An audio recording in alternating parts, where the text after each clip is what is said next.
Terima kasih Bu Medira, Bapak Ibu semuanya. Assalamualaikum warahmatullahi wabarakatuh. Waalaikumsalam warahmatullahi Selamat wabarakatuh. siang dan salam sejahtera untuk kita semua. Yang saya hormati, terima kasih ini pada Bu Medira, Ketua Tim Kerja Pembelajaran yang telah menyelenggarakan kegiatan ini. Kemudian Mas Andi, ya, PIC PMM, teman-teman narasumber nih, fasilitator ya dari tim Govtech ya, tim PMM, dan teman-teman dari tim pembelajaran dan Bapak Ibu semuanya yang saya banggakan. Alhamdulillah Bapak Ibu ya, kita terus melakukan refleksi apa yang sudah kita lakukan, kemudian kita juga cari cara terbaik, strategi, kemudian pola, konten-konten untuk menarik teman-teman kita, Bapak Ibu guru, kepala sekolah, pengawas sekolah untuk belajar. Saya selalu menyampaikan Bapak Ibu, ujung dari belajar adalah implementasi. Jadi kalau Bapak Ibu sekalian sebanyak apapun belajar, kalau tidak diimplementasikan itu sama saja nggak ada artinya. Itu. Bapak Ibu membaca banyak buku tapi tidak diimplementasikan itu percuma sebenarnya, hanya sebagai pengetahuan. Itu. Kalau Bapak Ibu sekalian sudah belajar banyak tapi tidak bermanfaat, itu juga tidak ada artinya. Karena apa? Ujungnya dari pembelajar kita adalah berdampak dan bermanfaat. Saya sering cerita Bapak Ibu sekalian, di PMM sebanyak apapun, sebaik apapun, ada konten, ada video, ada modul, kalau tidak ada yang berkunjung, itu nggak ada artinya. Ya Pak ya? Ya. Nggak ada artinya Bapak Ibu. Semenarik apapun, kalau tidak ada yang berkunjung, tidak ada artinya. Saya kadang-kadang memberikan istilah PMM itu kan alat ya, alat. Kalau di perguruan tinggi, di sekolah itu perpustakaan lah, ya, perpustakaan itu banyak sekali. Kalau perpustakaan itu tidak dikunjungi, sebaik apapun nggak ada manfaatnya. Sudah dikunjungi Bapak Ibu, sudah dikunjungi perpustakaan itu, tapi berkunjungnya hanya ngobrol, ngopi, cerita ke sana ke sini, itu juga masih nggak ada artinya, hanya berkunjung. Sudah berkunjung Bapak Ibu, sudah belajar, dibawa pulang, tidak diimplementasikan, itu juga belum ada artinya. Sudah belajar, kemudian Bapak Ibu sekalian sudah diimplementasikan, tapi tidak ada dampaknya. Dampak itu Bapak Ibu, dampak kepada diri sendiri dan dampak kepada murid-murid atau guru-guru di sekolah itu, kalau tidak ada dampaknya juga tidak ada. Berdampak tapi tidak bermanfaat, itu juga tidak ada artinya. Maka penting, ini jalurnya agak panjang Bapak Ibu, agak lama. Makanya pada waktu Bapak Ibu sekalian, yang sudah berkunjung ke PMM berapa? Oh, 5 juta, 3 juta misalnya. Cek, berkunjung itu baru login bisa juga Bapak. Jadi baru klik masuk itu berkunjung. Tapi di situ nggak ngapa-ngapain loh. Itu nggak ada artinya.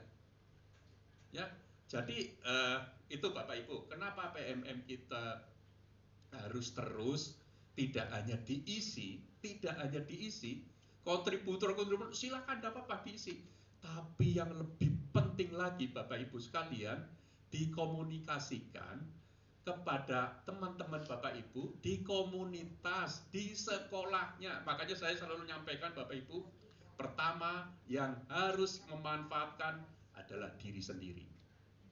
Diri sendiri siapa? Ya Bapak Ibu semuanya. Jadi kalau Bapak Ibu sekalian membuat konten kreator, membuat video, itu harusnya dinikmati, dilaksanakan oleh diri sendiri. Oleh karena itu, tadi yang guru penggerak, semua modul adalah mulai dari diri. Sebelum ke orang lain, mulailah dari diri. Mulai sih, Bapak Ibu, pokoknya ingat, disiplin positif mulai dari diri. Jadi sebelum mendisiplinkan orang lain, diri sendiri Bapak Ibu. supaya omongannya itu sakti sekali. Jadi sebenarnya kita nggak perlu ceramah banyak-banyak kalau Bapak Ibu sekalian memberikan contoh. Makanya saya selalu menyatakan Bapak Ibu sekalian, ya, teori atau transformasi ilmu itu yang paling baik adalah contoh, teladan, Bapak Ibu. Makanya Bapak Ibu sekalian kalau mendengarkan ceramah itu cuma omong, kenyataannya tidak bisa. Karena apa? Apa yang diomongkan dengan apa yang dilaksanakan itu berbeda. Kalau bahasa Jawanya ada jarkoni. Tahu enggak Bapak Ibu? Bisa ngajar orang iso nglakoni. Bisa memberikan pembelajaran tapi tidak bisa mengimplementasikan. Itu jarkoni Bapak Ibu. Nah, itu penting sekali Bapak Ibu. Jadi silakan membuat video, membuat bahan ajar, membuat apa, tapi yang pertama diimplementasikan adalah pada dirinya sendiri. Ya. Yang kedua, setelah dari dirinya sendiri, di kelasnya. Bapak Ibu kan punya kelas. Kalau nanti kepala sekolah punya sekolahan gitu kan. Implementasikan dari hal yang kecil dulu, lingkup kecil, komunitas kecil dulu. Tapi kadang-kadang lupa Bapak Ibu, belum di kelasnya sudah kemana-mana. Jadi apa? Jadi narasumber. Gitu kan? Sehingga apa? Informasinya yang ke saya kebanyakan gini Pak Kasiman, guru penggerak itu sekarang banyak keluar, meninggalkan kelas. Itu Pak. Dan itu diiyakan oleh kepala dinas, ini Pak Kasiman. Ini saya punya guru penggerak, tapi begitu menjadi guru penggerak sudah terkenal. Begitu terkenal, kelasnya ditinggalkan. Itu Bapak Ibu. Disurvei dulu. Makanya konsepsi Bapak Ibu untuk pendidikan guru penggerak itu silakan belajar, silakan mengembangkan diri, silakan menjadi kontributor, konten kreator, menjadi apa saja, tapi ada satu yang tidak boleh tinggalkan, murid. Mantap. Kelasnya. Siap. Tupoksinya itu tidak boleh ditinggalkan. Kadang-kadang lupa Bapak Ibu. Yang bisa dilakukan adalah mengukur diri. Mengukur diri. Oh, kalau saya itu keluar terlalu banyak, anak-anak saya ketinggalan sudah. Mengukur diri Bapak Ibu. Kepala sekolah tidak bisa mengukur, kepala dinas tidak bisa mengukur. Yang bisa mengukur adalah kemampuan diri sendiri. Kalau saya misalnya 1 minggu sampai lebih dari 3 kali, maka saya itu sudah meninggalkan kelas, harus meninggalkan kelas. Oleh karena itu dibatasi. Boleh Bapak Ibu menjadi apa saja, mengembangkan diri boleh, tapi jangan tinggalkan murid. Ada Bapak Ibu yang sampai lupa. Kemarin ada fasilitator di pendidikan guru penggerak, ya sudah jadi fasilitator, jadi instruktur, jadi fasilitator pemandu, terus ke daerah khusus, lupa. Lupanya gimana? Apa-apaan? Lupa kalau dia itu sudah dapat uang banyak ini dan dia adalah dari pengawas. Sampai bilang Pak Kasiman, bagaimana ya saya resign jadi pengawas? Saya bilang, kalau Bapak resign jadi pengawas, maka saya akan keluarkan jadi tidak saya libatkan di pendidikan guru penggerak. Karena apa? Dia menjadi fasilitator, kita libatkan ini karena dia pengawas. Punya tupoksi, punya lembaga. Coba kalau Bapak Ibu sekalian jadi konten kreator kemana-mana ya, sudah terkenal sekali. Kalau Bapak Ibu sekalian sebagai guru terus resign jadi guru, pasti Bapak Ibu sekalian tidak laku lagi. Iya Bapak Ibu. Bu Medira mengundang Bapak Ibu karena punya lembaga. Karena sekarang lagi sebagai guru. Karena Bapak Ibu sebagai kepala sekolah. Coba kalau tidak ada, suratnya kita ngundang juga kemana nggak tahu. Jadi Bapak Ibu jangan salahkan kalau misalnya kepala sekolah itu saya nggak bagus, kepala sekolah saya nggak bagus, ini. Jangan salahkan Bapak Ibu. Kepala sekolahnya mungkin kurang pintar dari Bapak Ibu semuanya, tapi dia punya tanda tangan yang kekuasaannya tinggi sekali. Sakti Bapak Ibu. Punya tombol penilaian. Bapak Ibu. Tepuk tangannya jangan ragu-ragu. Baiklah. Nih, Bapak Ibu, ya, saya dulu jadi ingat Bapak Ibu ya. Saya dulu kerja di suatu lembaga, ya, mungkin persis Bapak Ibu ya. Kepala sekolahnya tidak begitu ya mengakomodir, kurang begitu cepat lah, bukan mengatakan bodoh. Kurang begitu cepat, kurang responsif. Bapak Ibu sekalian justru yang responsif ya gini. Tapi bukan berarti dia itu dilampaui. Bukan. Bapak Ibu malah justru membantu kepala sekolah bagaimana caranya mengembangkan sekolahnya, dibantu dan lain. Harusnya gitu, Pak. Itu bukan berarti terus dilancangi, tidak berarti ini, malah justru didampingi, dibantu, disupport sebaik mungkin, maka Bapak Ibu sekalian akan dikasih bintang, akan dikasih jempol. Itu. Dan dia tidak akan pernah lupa kebaikan Bapak Ibu selama itu. Kalau ada apa-apa, pasti yang diberikan prioritas pertama adalah yang membantu Bapak Ibu, yang membantu kepala sekolah. Betul. Itu kan. Yang bunyi betul kepala sekolah. Begitu, ya kepala sekolahnya kurang responsif, agak lambat, malah justru dijauhi. Malah justru Bapak Ibu sekalian Blacklist. itu dimusuhi. Alah, kepala sekolahnya kayak gitu kok. Jangan Bapak Ibu. Malah justru Bapak Ibu sekalian akan bersinar dengan Bapak Ibu sekalian membantu ke sekolah, kepala sekolah yang Bapak Ibu sekalian mungkin perlu dikembangkan. Jadi jangan sekali-kali Bapak Ibu sekalian, walaupun atasan Bapak Ibu sekalian kurang cepat, ya, kurang responsif, Bapak Ibu sekalian akan bersinar dengan melakukan pengembangan-pengembangan yang ada. Itu Bapak Ibu. Tadi saya sampaikan Bapak Ibu bahwa mulai dari diri, kemudian lingkungan yang kecil, sekolah, ya, kemudian kelas, kemudian sekolah, baru Bapak Ibu sekalian keluar. Nanti akan terbaca.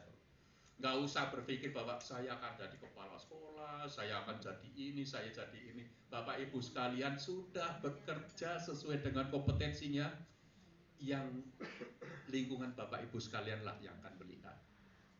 Nggak usah, oh saya sudah pantas jadi kepala sekolah, saya pantas jadi pengawas sekolah, saya pantas jadi kepala dinas, saya pantas jadi menteri. Nggak usah diomongkan. Otomatis Bapak Ibu sekalian, lingkungan itu akan membaca. Gitu Bapak. Cuma menteri kan cuma satu ya Bapak. Tidak bisa. Jadi Bapak Ibu silakan, saya lihat orang-orang di sini adalah orang-orang yang hebat semua, luar biasa, keren semua, gitu kan? Tepuk tangannya. Tapi kadang-kadang Bapak Ibu, makanya saya mengingatkan, orang hebat, orang luar biasa, orang keren itu kadang-kadang lupa diri, merasa sudah di atas dengan yang lain itu lupa. Maka yang paling baik itu kita nggak usah terlalu banyak promosi, nggak terlalu ini, nanti akan jadi dengan sendirinya. Mantap. Jadi, dengarkan Bu. silakan Bapak Ibu sekalian. Tadi saya sampaikan selalu bahwa Bapak Ibu sekalian, apapun pekerjaannya, apapun kontennya, kreator mulai dari kelas Bapak Ibu. Jangan sampai nanti Bapak Ibu dicap sekalian itu. Kalau di luar bagus, di dalam nggak mau, gitu kan? Apa karena di dalam itu nggak ada honornya? Gitu. Kalau di luar kemana-kemana banyak honor, gitu kan? Nah itu nggak usah Bapak Ibu. Jadi ukurlah, gitu. Karena banyak yang laporan ke saya, Pak Kasiman ini sulit, gitu kan? Ini sudah guru penggerak. Ini baru saja tadi saya dari Mojokerto, Kabupaten Mojokerto, Pak Kasiman, saya mengangkat kepala sekolah pengawas sekolah dari guru penggerak. Loh itu sudah banyak Pak. Iya tapi pada nggak mau atau sikapnya nggak bagus, ini nggak bagus. Sudah jadi guru penggerak itu. Sudah jadi guru penggerak, tapi tidak dimasukkan nominasi karena ada yang sikapnya nggak bagus, sering meninggalkan kelas dan lain-lain. Itu. Nah sekarang Bapak Ibu untuk yang guru penggerak yang akan datang, pasal tentang atau ayat tentang batasan umur menjadi guru penggerak itu dicabut. Yang dulu batasannya 50 tahun maksimal. Jadi batasan itu dicabut oleh Mahkamah Agung. Saya kira, saya nggak masalah, dicabut nggak masalah ya. Jadi artinya 51 pun bisa, 52 pun 53 pun bisa, 54 pun bisa jadi guru penggerak. Nah terus batasannya gimana Pak Kasiman? Berarti nanti mau pensiun bisa jadi guru penggerak? Oh nanti dulu. Ada batasannya Bapak Ibu, karena di pasal kita masukkan pasal tentang bahwa guru penggerak itu diproyeksikan jadi kepala sekolah dan pengawas sekolah. Jadi aturan persyaratan umur bukan di pendidikan guru penggeraknya, tapi persyaratan menjadi kepala sekolah dan pengawas sekolah. Batasan menjadi kepala sekolah adalah 56. Jadi yang bisa ikut pasti yang umurnya sebelum 56. Bisa juga 55. Tapi karena pendidikannya sendiri 6 bulan. Tinggal nanti mungkin waktunya tinggal 6 bulan ke depan. Kalau 6 bulan ke depan nggak dari kepala sekolah atau pengawas sekolah, artinya sudah lewat. Itu jadi besok Bapak Ibu, untuk menjadi guru penggerak yang akan datang Bapak Ibu, harus ada rekomendasi dari kepala dinas. Oh. Jadi rekomendasi kepala dinas dan ditandatangani oleh kepala sekolah. Karena Bapak Ibu, banyak sekali yang ikut guru penggerak itu tidak melewati izin kepala sekolah. Karena hubungan kepala sekolah dan gurunya saja itu tidak baik. Itu ada yang banyak yang dipalsu Bapak Ibu tanda tangannya. Walaupun izin kepala sekolahnya itu tanda tangannya dipalsu. Ada yang seperti itu Bapak Ibu. Jadi macam-macam harapannya Bapak Ibu untuk menjadi kepala sekolah itu atau guru penggerak itu sudah diamati oleh kepala sekolah bahwa yang bersangkutan itu memang masuk nominasi untuk menjadi pemimpin. Setelah itu harus ditandatangani oleh kepala dinas. Jadi ke depan Bapak Ibu ini lebih sulit lagi. Karena gini, ternyata guru penggerak yang sudah berlalu itu 50% itu Bapak Ibu itu kurang diapresiasi oleh dinas. Kurang diapresiasi. Ya karena apa? Karena ada yang guru rajin, guru pinter, ya, tapi sikapnya nggak baik, lolos guru penggerak. Gitu kan? Yang biasa-biasa saja, lolos guru penggerak. Tidak bisa menggerakkan komunitas, lolos guru penggerak. Betul. Jadi untuk dirinya sendiri saja itu aja sulit. Jadi sekarang Bapak Ibu sekalian lebih sulit lagi ke depan. Ya memang tidak terbuka. Mungkin pertanyaan Bapak Ibu, loh Pak Kasiman berarti guru-guru yang lain ini tidak bisa belajar? Oh bisa. Loh ini gunanya PMM apa? Semuanya ada di PMM kalau Bapak Ibu ingin berubah, ingin bertransformasi. Di situ ada pembelajaran yang berpusat pada murid ada. Disiplin positif ada. Coaching ada, sosial emosional ada Pak, Bapak Ibu semuanya, prinsipnya di situ. Cuma kemudian pembelajaran berbasis aset ada, lengkap semua. Cuma kalau di pendidikan guru penggerak itu terstruktur, terjadwal, motivasinya kan itu. Bapak Ibu kalau belajar sendiri biasanya nggak nyaman, kurang gitu kan. Nah oleh karena itu Bapak Ibu yang bisa dilakukan adalah membuat komunitas-komunitas kecil untuk mengembangkan diri dan mengembangkan murid-murid. Nah syukur-syukur nanti mengembangkan orang lain di sekolahnya. Itu penting sekali Bapak Ibu sekalian. Itu. Nah di pendidikan guru penggerak itu memang gini Pak, Bapak Ibu. Jadi ada yang kemarin cerita Pak Kasiman, saya sudah ikut seleksi, tapi terus saya tidak ikut seleksi lagi karena saya memang nggak bisa gitu kan. Terus ada yang membela, Pak Kasiman, ini kan guru konten kreator, layak loh menjadi guru penggerak. Itu. Kenapa Pak Kasiman tidak kasihkan afirmasi, diskon lah, jalur khusus? Gitu. Ada yang bilang, bilang gitu. Loh Bapak Ibu, saya sampaikan pendidikan guru penggerak itu calon pemimpin. Kalau seorang calon pemimpin mendapat tantangan satu kali terus tidak mau daftar lagi, itu bukan kriteria pemimpin.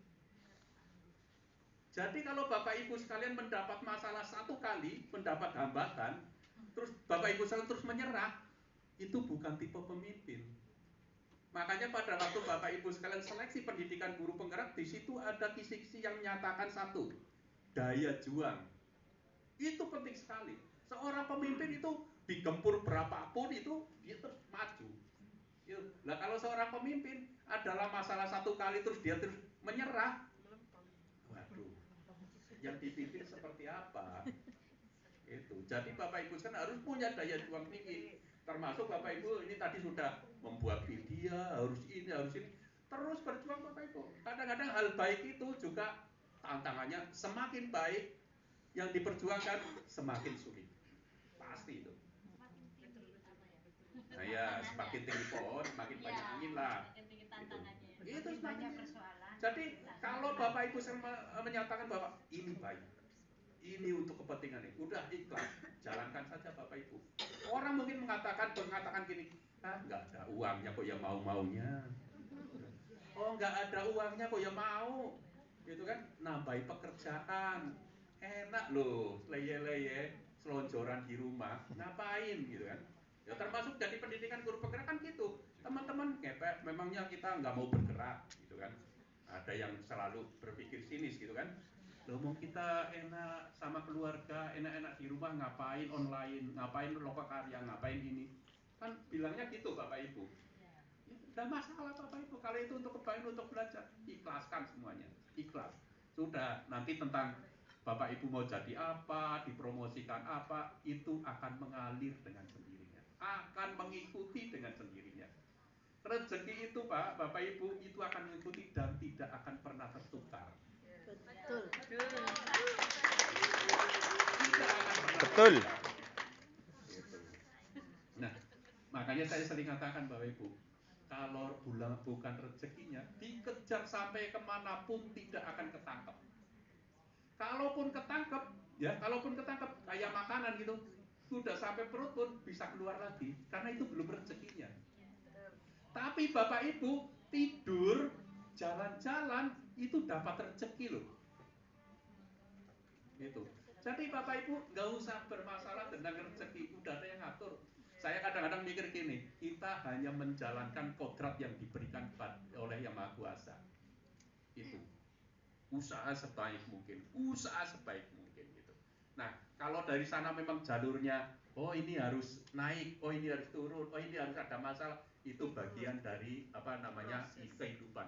Tidak ada Bapak Ibu yang hidup ini selalu baik, terus pasti ada sandungannya, pasti ada rintangannya, pasti Bapak Ibu. Itu bagian untuk memperkuat diri kita bahwa kita visinya kuat atau tidak, punya daya juang tinggi atau tidak. Itu sebenarnya kita sedang diuji. Jadi nggak usah khawatir Bapak Ibu misalnya, oh ada cemoohan, oh ada yang berpikir miring dan lain-lain, saya kira nggak masalah. Nah, yang paling penting Bapak Ibu sekalian, kuatkan tekad ya. Tadi sudah diajari bagaimana jadi konten kreator, bagaimana fitur-fiturnya, buat video yang baik, menarik, itu untuk orang lain. Tapi yang paling penting adalah dari diri sendiri. Saya selalu mengatakan bahwa merdeka belajar intinya adalah mandiri. Gurunya mandiri, anak-anak mandiri, ya, kepala sekolahnya mandiri, pengawasnya juga mandiri. Pada prinsipnya kemandirian Bapak Ibu. Karena kalau mandiri Bapak Ibu sekalian mau pikir tentang teman-teman bilang gini, bilang gitu, Bapak Ibu sekalian punya niat yang kuat, itu sudah nggak masalah Bapak Ibu. Nah, motivasi yang paling baik adalah motivasi dalam dirinya, intrinsik lah, motivasi dalam dirinya. Kalau motivasinya Bapak Ibu sekalian, misalnya, oh saya mau buat konten kreator karena saya pengen uang, Bapak Ibu, kalau sudah tidak ada uangnya, pasti Bapak Ibu tidak semangat. Oh saya mau gini karena saya dapat pacar gitu misalnya. Kalau pacarnya sudah berubah, pasti Bapak Ibu sekalian akan berubah motivasinya. Makanya motivasi yang terbaik adalah motivasi dalam dirinya sendiri, gitu ya. Nah, itu Bapak Ibu semuanya perkembangan tentang pendidikan guru penggerak, kemudian kontribusi Bapak Ibu sekalian penting sekali ya. untuk kemajuan pendidikan. Tapi saya sampaikan Bapak Ibu sekalian, ini perlu kampanye atau perlu komunitas-komunitas yang mendorong bahwa ini tidak hanya sekedar hanya 1-2 orang, tidak hanya di ruangan ini saja yang menikmati PMM, mengembangkan PMM, tapi harusnya dikembangkan atau disiarkan atau dipromosikan kepada guru-guru yang lain. Jadi jadi hidup ini sebenarnya akan bahagia, akan nikmat apabila apa yang Bapak Ibu sekalian sampaikan itu bermanfaat. Jadi ujung-ujungnya Bapak Ibu sekalian, ya, apa yang kita kerjakan itu bermanfaat. Bermanfaat untuk anak-anak, yang lingkungan, keluarga, dan lain-lain. Itu penting sekali Bapak Ibu, karena kalau Bapak Ibu sekalian sudah mendapatkan semua, sebenarnya semuanya adalah karena komunitas, kemudian jerih payah Bapak Ibu sekalian, kemudian dimanfaatkan, dinikmati oleh lingkungan teman-teman Bapak Ibu sekalian. Tidak ada yang lain sebenarnya, gitu. Jadi saya kira itu Bapak Ibu sekalian, silakan kalau masih ada waktu, dikasih waktu enggak untuk mungkin ada ide unek-unek. Tahu unek-unek enggak? Tahu ya. Ada usulan atau apa, silakan kalau memang mau disampaikan. Saya kembalikan ke Bu Medira.